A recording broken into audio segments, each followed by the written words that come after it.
Omba nami maombi haya kama kwenu kuna pepo la watu kuto kuolewa au kuna pepo la watu kuwa na roho ya ulevi. Kuna baadhi ya familia kuna watu wana roho za ulevi, roho za kuto kuolewa kwa ndoa takatifu, yani roho za kuto kupata heshima kwenye familia. Kuna watu wengine familia yao wakipatikana mtu ambaye ameinuka au ameinuliwa, atapigwa vita, lengo wote wawe sawa. Yani wanataka wote kuwe kuna hali moja kimaisha. Kuna wengine wanaenda miaka mingi hawaoi.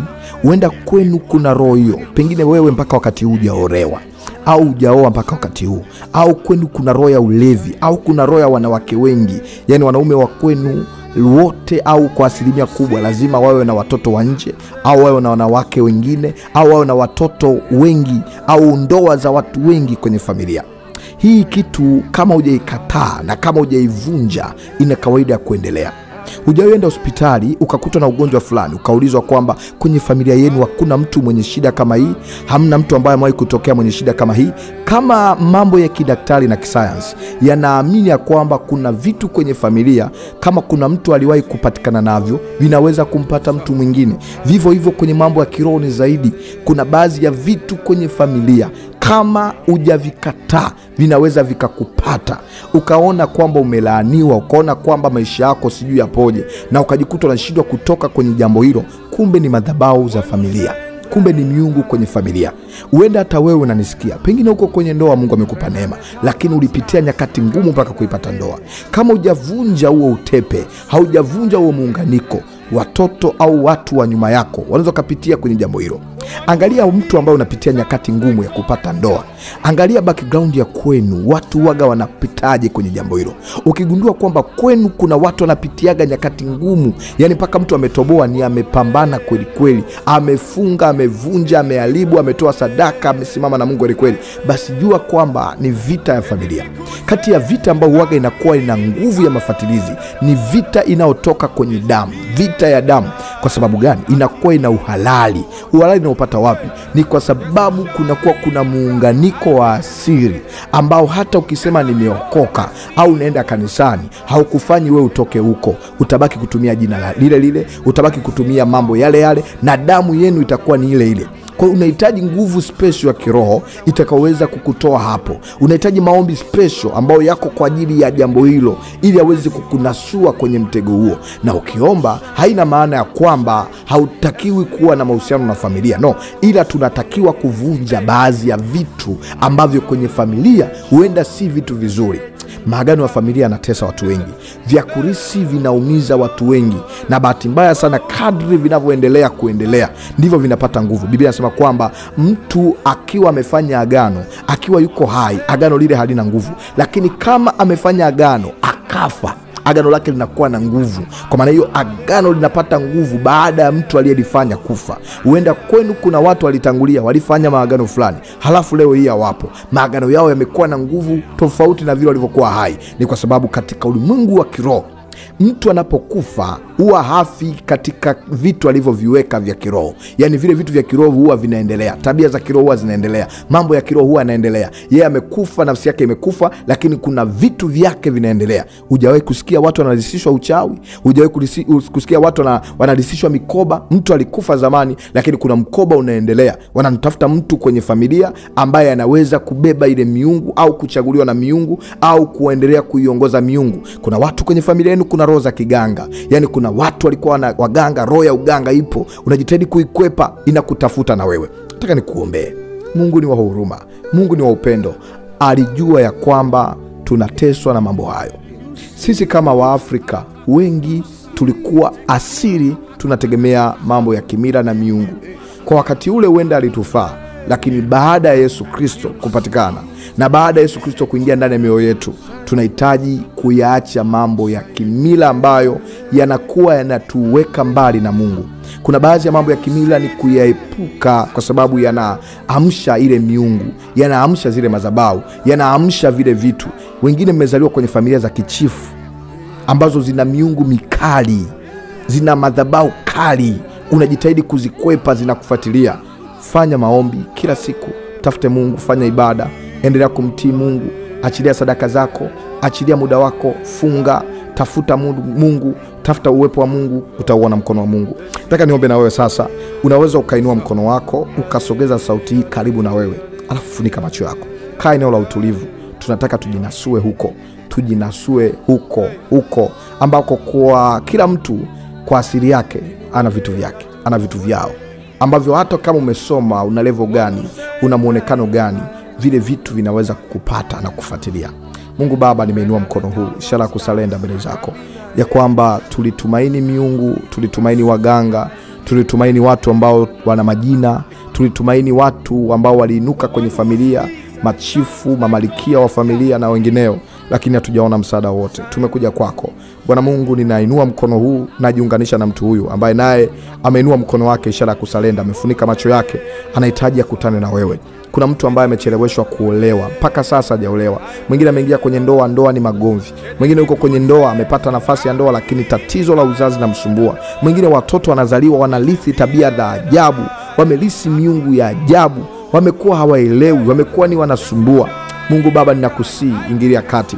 Kuna mtu kwenye familia yao kuna tabia ya ulevi. Huenda na wakati wananisikia roho ya ulevi na msumbua. Baba, naenda kila kinyume na hiyo nguvu ya giza. Hiyo roho ya asili na ikataa. Roho inaozuia wewe kuoa, kama ni wa kiume unanisikia, naamuru kuachie kuanzia sasa. Ondoka kwa jina la Yesu.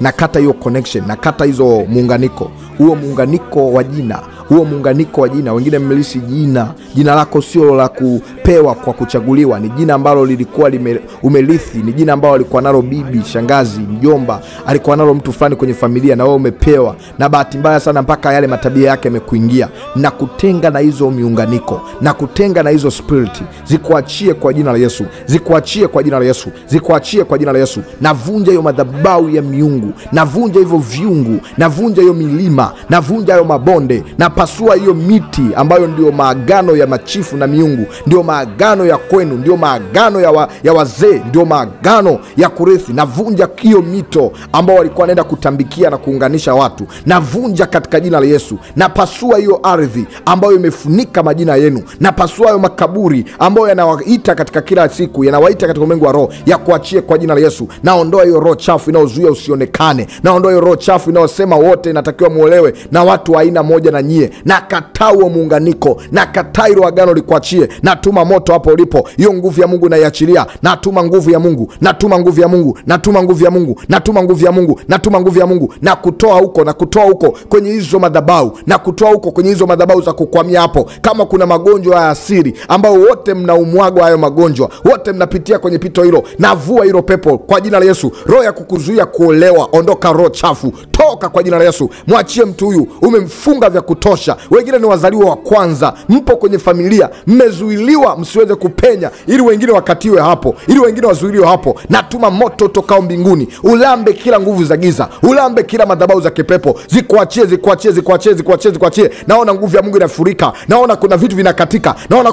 kuna vitu vinakuachia, vinaendelea kuungua. Hiyo roho ya vitisho, hiyo roho ya kuendelea kuteswa, hiyo roho ya kutaka kwenda kutumikia miungu na kuitolea sadaka, tunakata hiyo connection. Nakataa kwa jina la Yesu kila madhabahu ya jina, madhabahu ya jina, madhabahu ya jina, jina la kwenu, ukoo wa kwenu, endelea kujitoa. Toa. Taja jina la ukoo wako, taja jina la ukoo wako. Sema najitoa kwenye kila nguvu za giza ambazo zimekaa kwenye jina la ukoo wetu. Kila mmoja na jina la ukoo wake, endelea kujitoa kwenye miungu hiyo. Jitoe kwa jina la Yesu. Kuna vitu ambavyo sio vizuri vya kuvikemea, vikatae. Uenda kile unapoitwa hilo jina la kuliitika katika ulimwengu wa roho, kuna vitu vinakuingia, kuna vitu vinaunganika na wewe. Tunavunja maroho ya ulevi, toka kwa jina la Yesu. Maroho ya magonjwa kwa jina la Yesu. Kuna watu unapitia magonjwa fulani kwenye familia yenu, wengi mna magonjwa hayo, tunavunja, ninapasua. Piga na wewe pamoja nami, achia we pepo, toka we miungu, toka we miungu. Kila uliyepewa dhamana ya kuendeleza madhabahu hizi, na kupiga kwa jina la Yesu, pigwa kwa jina la Yesu, pigwa kwa jina la Yesu, pigwa kwa jina la Yesu. Kila mkuu uliyepewa nafasi ya kuendeleza madhabahu hizi, na kukataa, ewe kuhani wa giza unayewapatanisha watu ambao wameokoka na kumjua Mungu na hiyo miungu, unayewapatanisha watu ambao wamemkiri Kristo na hiyo miungu, na kemea, toka pepo la giza, toka miungu ya giza, toka nataka maroho ya kimalikia ya kuachie kwa jina Yesu. Wengine na maroho ya kimalikia hapo ulipo tayari wewe ni malikia bila wewe kujijua. Tunakataa hiyo roho, hiyo crown ulioweka kwenye shingo, kwenye kichwa, na hiyo ndoa kwa jina la Yesu. Toka kwa jina la Yesu. Toka wewe vazi la giza, toka vazi la kipepo, achia wewe miungu. Kata huo muunganiko, kata hiyo connection, iharibu connection yote. Ondoa. Sema najivua hilo vazi, najivua vazi. Roho ya kucheleweshwa, roho ya kuzuiliwa ikuachie kuanzia sasa. Ewe pepo unayezuia ndoa, ewe pepo unayeharibu watu, ewe pepo unayevuruga watu. Wengine mmeolewa na miungu, hilo jini lilokuoa, hilo pepo lilokuoa likuachie kwa jina la Yesu. Lilounganishwa na wewe likuachie kwa jina la Yesu. Na uzuia watu kuinuka. Mtu akiinuka kwenye familia anapigwa vita. Toka wewe roho chafu, toka na vita zenu, toka na mapepo yenu, toka na maagano yenu. Tunavunja na kuharibu mapatilizi, visasi na malipizi vishindwe kwa jina la Yesu. Kila visasi kwa uzao wako na kataa. Toka pepo mchafu, achia tumbo hilo, achia mtu huyu kwa jina la Yesu, na mtoa kwenye hizo maagano. Toka hapo kwa jina la Yesu, toka hapo kwa jina la Yesu. Endelea kulita jina la Yesu. Kataa. Jitenge, sema najitenga. Unajua matabia ya kwenu, unajua matabia ya familia yenu. Jitenge nayo hayo magonjwa. Jitenge nazo hizo roho za mauti. Jitenge, sema najitenga. Kataa. Biblia inasema kwamba wokovu unapatikana kwa njia ya kukiri. Anza kukiri ushindi. Mpinge shetani, pinga hivyo vitu. Vikatae sio vya kwangu. Vivue katika ulimwengu wa roho. Vivue, utasikia nguvu ya Mungu inapita. Hiyo nguvu ya Mungu inapita. Uwepo wa Mungu unakujaa. Nguvu ya Mungu inakujaa. Kuna mtu anafunguliwa hapo lipo. Roho za miayo, toka kwa jina la Yesu. Toka hiyo roho uzito. Iko achie kuanzia sasa. Roho ya machozi, toka kwa jina la Yesu. Achia mtu huyu kuanzia sasa. Acha afunguliwe. Unayevuruga tumbo, unayevuruga uzazi, toka kwenye kizazi hicho. Toka kwenye viuno hivyo katika jina la Yesu. Achia mwili huu na magonjwa yote yaondoke. Hila zote ziondoke. Kukataliwa, kuzuiliwa, kuishi maisha yote sawa yanayoendelea kwenye familia. Amna anayenuka. Toka pepo mchafu, achia familia hii. Achia neema ya Mungu ipenye. Kwenye familia yenu hamna mtu anayemjua Mungu. Kwa jina la Yesu hiyo roho chafu iondoke. Iachie watu wamjue Mungu. Iachie watu wakae vizuri na Mungu. Pengine ni wewe peke yako au wachache tu ambao umesimama kwenye imani. Wengine mnapigwa vita. Toka roho chafu, achia na kuongezea nguvu hapo ulipo. Mungu akusaidie. Ulipokuwa umechoka, inuka tena. Songa mbele. Neema ya Mungu iko pamoja na wewe. Mungu akutie nguvu. Mungu akuwezeshe. Endelea mbele kwa jina la Yesu. Hivyo visasi, hivyo vitu vya giza vishindwe, na achilia kibali. Anza kuita kibali cha Mungu. Jiconnect na nguvu ya Mungu. Pokea kibali. Unahitaji kuoa, unahitaji kuolewa. Mwambie Mungu, napokea kibali kitokacho kwako. Navua kibali cha familia, navua kibali cha kuzaliwa. Nahitaji kibali kitokacho kwako, kile umenikusudia, ambacho umenipatia tangu nilipokuwa sijaonekana. Hicho ndio ninachokihitaji Bwana. Baba, naomba kibali. Pokea kibali chako. Anza kuonekana. Hiyo roho inauaga vitu, vinapopatikana vinakufa. Kuna mtu na roho ya kuuliwa vitu. Yaani kitu kipatikana kinakufa, kinapotea. Kwa jina la Yesu, wewe roho ya uharibifu, ewe roho ya kuua vitu, toka pepo la mauti. Agano la mauti lishindwe. Mungu akupe neema, Mungu akutetee. Pokea nuru, pokea wepesi, pokea heshima, pokea ushindi katika jina la Yesu. Mungu akutanisha na mwenza sahihi. Mungu akutanisha na kusudi lake likafanyikiwa kwako. Pokea kibali, pokea neema, pokea kwa jina la Yesu. Amen. Mungu akubariki. Naitwa mwombezi Pastor Godwin Ndelwa wa huduma ya Maombi ni Dawa, Maombi Tiba. Naamini ya kwamba Mungu amekuhudumia na amekubariki. Naamini kwamba maombi haya yatafanyika kwa baraka kwako. Yarudie. Yatakusaidia. Utanipa ushuhuda. Utasema hakika nimemuona Mungu katikati ya maombi haya. Usipuuze. Usione ni maombi ya kawaida. Ni maombi yenye nguvu sana. Ni maombi yenye matokeo makubwa. Unatamani kuendelea kupokea vipindi vya kiroho, au unatamani kuachilia sadaka yako ya kusindikiza maombi haya? Sadaka ya kusindikiza maombi ya ufungulivu kwenye jambo hili. Unaweza kuachilia sadaka yako ya ufungulivu kwa namba ya sadaka inaonekana kwenye skrini yako. Sadaka yako ya kusindikiza. Sadaka si kitu kinachofungua moja kwa moja, lakini kina push, kinasukuma ili kile kitu kiwe na nguvu. Kinapeleka nguvu mbele za Mungu. Lakini kwa mwingine unatamani kunifuatilia zaidi, basi nimekokea namba ya WhatsApp. Nitafute WhatsApp, andika namba hiyo. Ukiingia WhatsApp kuna msaada zaidi wa kiroho ambao nitakupatia. Andika jina lako na kile unahitaji niendelee kukuombea. Kama umefunguliwa, Mungu akubariki, akutendee mema. Rudie maombi haya. Lakini napenda kukupa taarifa hii, tuna akaunti mbili kwa njia ya YouTube. Ingia akaunti ya Maombi Tiba, andika Maombi Tiba. Itakuja akaunti ya Maombi Tiba by Pastor Godwin Ndelwa, by Pastor Ndelwa. utaisubscribe hiyo kama ulikoje subscribe, ili uwe wa kwanza kupokea vipindi vya kiroho, maana naitumia zaidi hiyo, naamini Mungu atakubariki. Lakini pia tuna akaunti yetu ya Maombi ni Dawa, bado ni akaunti yetu na inafanya kazi. Tunamshukuru Mungu kwa neema yake. Na mitandao ya kijamii TikTok, andika Maombi Tiba au Maombi ni Dawa. Kila mahali kuna aina yake ya maombi.